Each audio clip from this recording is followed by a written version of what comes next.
வெளியே அசிங்க முடிச்ச பசங்க.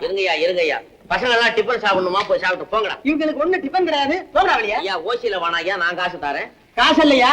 தங்க கட்டிய கொடுத்தாலும் இவங்களை உள்ள விட மாட்டேன். ஏன்னா நாளைக்கு 4 கௌரவத்தை 2 பெரிய மனுஷன் ஒரு அந்தஸ்து உள்ளவன் எவனாவது என் ஹோட்டலுக்கு வருவானே. மனிதனா மதிக்காதவன் எவன் அந்தஸ்து உள்ளவன்? சும்மா அழக்காதையும். இதுகெல்லாம் மனுஷ பிறவிகளா? அது சரி, இதுகள்லாம் மனுஷ பிறவி இல்லைன்னா ஒன்னி இன்னி எந்த லிஸ்ட்ல சேர்க்கறது? எல்லாம் அனாமத்துக்கு பிளாட்பாரம். இந்த பிளாட்பாரத்துல எத்தனை விஞ்ஞானியாக வரப்போகிறதோ, எத்தனை பிரதம மந்திரியாக வரப்போகிறதோ, எத்தனை உலகத்துக்கு அகிம்சா மார்க்கத்தை போதிக்கும் மகாத்மாவா வரப்போகிறதோ யாருக்கு தெரியும்? முதலாளி சார், எதிர்காலத்தை பற்றி நான் கனவு கண்டு பேசவில்லை. இறந்த காலத்திலும் நிகழ்காலத்திலும் நடக்கும் உண்மைகளை பற்றி பேசுகிறேன். நன்றாக நினைத்து பாருங்கள். திருவிளக்கின் அடியிலே அமர்ந்து படித்த திருவாளர் முத்துச்சாமி ஐயர் உயர்நீதிமன்றத்திற்கு நீதிபதியானார். செருப்பு தொழிலாளிக்கு செல்வனாக பிறந்த ஸ்டாலின் சோவியத் ரஷ்யாவிற்கு சர்வாதிகாரியானார். ஏழ்மை குடும்பத்திலே பிறந்து விவசாயமே தன் தொழிலாக கொண்ட ஐசனோவர் அமெரிக்காவுக்கே ஜனாதிபதியானார். அவ்வளவு தூரத்துக்கு போவானே. 2 வருஷத்துக்கு முன்னால நான் சாப்பிட்ட டேபிள நீர் தொடச்சிருக்கிறீரு. இன்னைக்கு குபேர பகவான் ஹோட்டலுக்கு நீர் முதலாளி ஆயிட்டீரு. உண்மை நிலைமை இப்படி இருக்கும் போது இந்த வாலிப குழந்தைங்க வருங்காலத்துல ஏயா சிறந்தவர்கள் ஆகப்படாது அப்படின்னு நாங்க உங்களை கேட்கிறோம். இந்த வரும் நீர் கரடியா கத்துனாலும் சரி, காலாந்து சட்னி கொடுக்க மாட்டேன். அப்ப நீ சட்னி கோச்சுக்காத, அவருக்கு ஆகார கோடாது. ஏன் சும்மா இருக்கிற உடம்ப பாத்துக்க. ஓ சரி சரி இரு, நான் முழுங்கிட்டு வந்து உங்ககிட்ட பேசுறேன். ஊருக்குள்ள ஹோட்டல் வச்சா இந்த தொல்லை, ஊருக்கு வெளியே வச்சா வியாபாரம் இல்ல.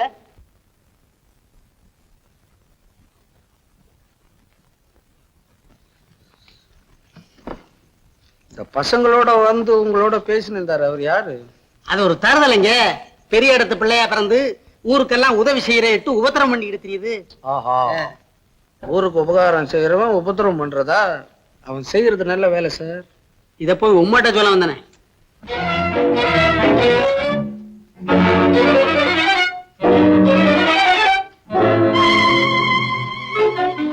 நமஸ்காரம். மணி, ஒரு சேர் கொண்டு வா. இருக்கட்டும். இப்ப போனாரு, அவர் பேர் என்ன தெரியுமா? எனக்கு எப்படி சார் தெரியும்? தினம் ஆயிரக்கணக்கான பேர் வர்றா போறா, அவளுடைய பேரெல்லாம் நான் விசாரிச்சுட்டு இருக்க முடியுமா? அவர் எத்தனை நாள் இங்க வர்றாரு? அதுவும் தெரியாதுங்களே. நான் வரேன். நமஸ்காரம். வணக்கம். வணக்கம், உட்காருங்க. மிஸ்டர் மது, என் பேர் உங்களுக்கு எப்படி தெரியும்? நல்லா தெரியும். பெரிய இடத்து பிள்ளையா பிறந்தும் கௌரவத்தையும் சிரமத்தையும் பொருட்படுத்தாம நாட்டுக்கு சேவை செய்யறது மிகவும் பாராட்டத்தகுந்த விஷயம். பலர் சொல்ல கேள்விப்பட்டேன், நேர்ல பார்க்கக்கூடிய சந்தர்ப்பமும் கிடைச்சது. எப்ப பாத்தீங்க? எங்க பாத்தீங்க? என்ன பாத்தீங்க? நேத்து அந்த ஹோட்டல்காரங்கிட்ட அந்த அநாதை பிள்ளைகளுக்காக நீங்க வாதாடி வெற்றி கண்டதை பார்த்தேன். ரொம்ப சந்தோஷம். உங்களுடைய அறிவுரையும் வாத திறமையும் எனக்கு ரொம்ப பிடிச்சிருந்துச்சு. என்ன சார் நீங்க இதெல்லாம் போய் சொல்லிட்டு? அப்படி சொல்லாதீங்க மிஸ்டர் மது.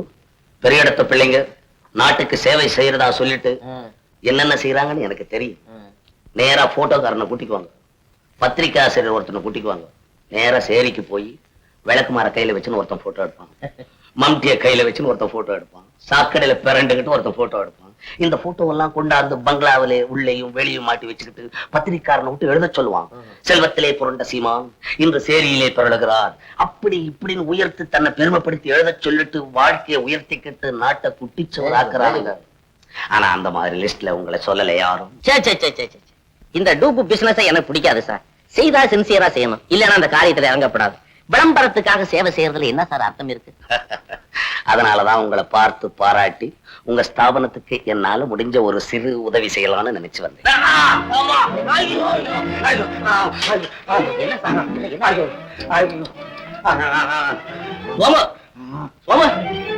என்ன சார் அது? இது ஒரு விதமான வலி, நீண்ட நாளா தொல்லப்படுத்துது. ஆமா, நீ ஏன் இந்த டாக்டர் கிட்ட கட்டப்படாது? பார்க்காத டாக்டர் இல்லே, செய்யாத வைத்தியம் இல்லை, சுகந்தாப்படலே. எனக்கு சலிப்பு ஏற்பட்டு போச்சு. என்ன சார் அது? செத்தவனுக்கே உயிர் கொடுக்கிற அளவுக்கு இன்னைக்கு விஞ்ஞானம் வளர்ந்துருக்குது, இதை சரிப்படுத்த முடியலங்கிறீங்களே. என்னுடைய அனுபவத்தை சொல்றேன் சார். அப்ப நான் சொல்றத தயவு செய்து கேளுங்க. பக்கத்துல சங்கர் நர்சிங் ஹோம் இருக்கு, அங்க டாக்டர் மோகன் இருக்காரு. அவர் தொட்டாலே உங்க வியாதி குணமாயிடும். நல்ல கைராசிக்காரர். ஆஹா தம்பி, நல்ல எண்ணமும் அறிவும் வேணும். அவங்க தொடர்றது பூரா சௌகரியமாயிடும்.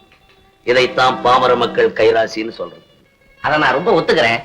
ஆனாலும் நீங்க அவரை கன்சல்ட் பண்ணி பாருங்க, உங்க நோய் குணமாகறது நான் கேரண்டி. ட்ரை பண்றேன். இந்த 10,000 ரூபாயை நன்கொடையா வச்சுக்கணும். தேங்க்ஸ். அப்புறம் 10 என்னாலும் கேளுங்க, தர்றேன். நல்லதுங்க. உங்கள மாதிரி பெரியவங்க அடிக்கடி இங்க வந்தாதான் எங்க ஸ்தாபனத்துக்கு நல்ல பேர் கிடைக்கும். சந்தோஷம். கேட்க மறந்துட்டேன், உங்க பேர் என்னங்க? என் பேரா சிதம்பரம். அடிக்கடி வந்து போங்க. வணக்கம். Good morning doctor. Oh good morning, வாங்க உட்காரு. டாக்டர் மோகன்ன்றது நீங்க தானே? எஸ். ரொம்ப சந்தோஷம். உங்களை பத்தி நிறைய கேள்விப்பட்டிருக்கேன். கைராசிக்காரர். ஆமா. என்னங்க இது? என்ன சார் இது? What is it?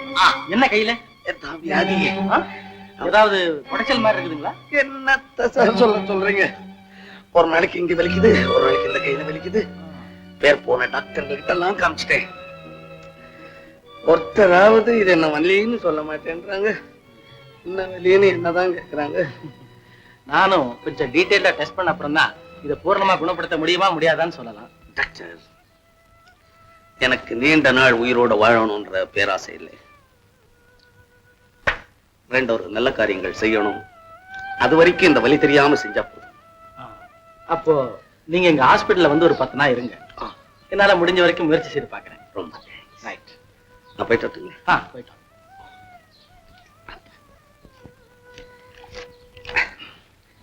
என்னங்க இது? Consulting fees? பரவாயில்லைங்க, வியாதி குணமான பிறகு நான் வாங்கிக்கிறேன். நல்ல கொள்கை. சில டாக்டர்கள் வியாதி என்னன்னு பாக்குறதுக்கு 100 ரூபாய் கேட்கறாங்க. அதனால பரட்டுங்களா? ரைட்.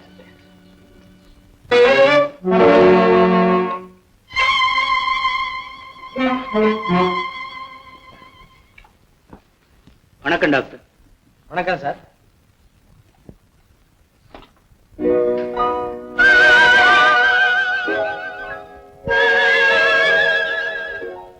நான் தான் இன்ஸ்பெக்டர் சுந்தரம்.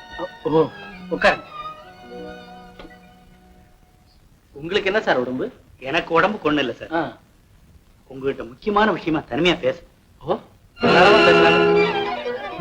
என்னம்மா, கொஞ்சம் பொறுத்து வாங்க. என்ன சார் விஷயம்? இப்போ இங்க ஒருத்தர் வந்துட்டு போனாரு. அவர் எத்தனை நாள் இங்க வர்றாரு? இன்னைக்கு தான் வந்தாரு. அவர் பேர் தெரியாது. எந்த ஊர்? விசாரிக்கல. அவர் மறுபடியும் இங்க வருவாரா? வரலாம். அவர் மறுபடியும் இங்க வந்தார். அவர் யார், எந்த ஊர், இதுக்கு முன்னால எங்க இருந்தார், இந்த விவரங்கள் எல்லாம் விசாரிச்சு எங்களுக்கு தகவல் கொடுக்க முடியுமா? ஏன் சார், என்ன விஷயம்? நாங்க ரொம்ப நாளா தலைமறைவா இருக்கிற ஒரு குற்றவாளியை தேடிக்கிட்டு இருக்கோம். ஒருவேளை இது அவரா இருக்கலாம்னு நான் சந்தேகப்படுறேன். சார், சந்தேகத்தின் பேர்ல எந்த முடிவுக்கும் வர்றது ரொம்ப தப்பு. அதனால ஒருத்தருடைய வாழ்வே பாதிக்கப்படலாம். ரொம்ப கரெக்ட் டாக்டர். அதனாலதான் இந்த விஷயத்துல உங்க உதவியை நான் எதிர்பார்க்கிறேன். என்ன பொறுத்தவரையில அவர் ஒரு குற்றவாளியா இருப்பார்னு மனசால கூட நினைக்க முடியல. எதுக்கு நீங்களே அவர் நேர்ல விசாரிச்சு மேற்கொண்டு நடவடிக்கை எடுக்கலாமே? செய்யலாம் டாக்டர்.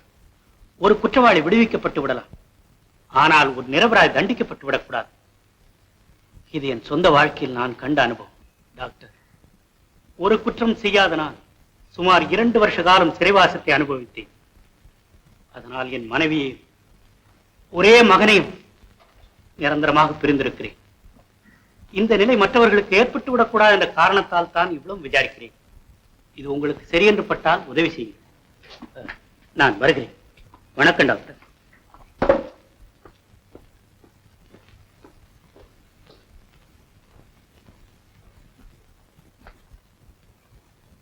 பொழுது விடிஞ்சு பொழுது போனா இந்த பொண்ணு பார்க்க வர்றவங்களுக்கு எங்களால பதிலே சொல்ல முடியல. எங்களுக்கு என்னமோ உங்க பிள்ளை மோகனுக்கு கொடுக்கணுங்கிறதுதான் ஒரே ஆசை. முந்தி கேட்ட போது படிப்பு முடியட்டும்னு சொன்னீங்க. இப்ப படிப்பு முடிஞ்சு பிராக்டிஸ் ஆரம்பிச்சாச்சு. இனிமே அதுல கல்யாண விஷயமா நான் இன்னும் மோகன் கிட்ட ஒண்ணும் பேசல. உங்க பிள்ளை விஷயத்துல நீங்க சொன்னாலே.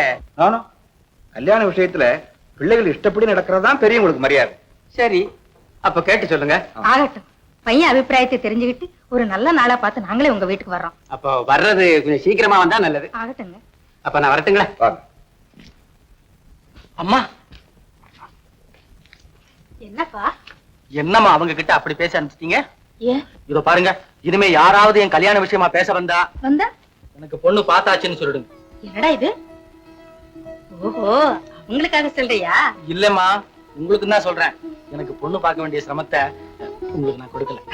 அது இந்த காலத்து பிள்ளைங்க பொண்ணு பாக்குறதுல சிரமம் கொடுக்க மாட்டாங்க, பார்த்ததுக்கு அப்புறம் தான். சும்மா இல்லையா? தம்பி, பொண்ணு யாரு சொல்லப்பா, சீக்கிரம் கல்யாணத்தை முடிச்சிடுவா.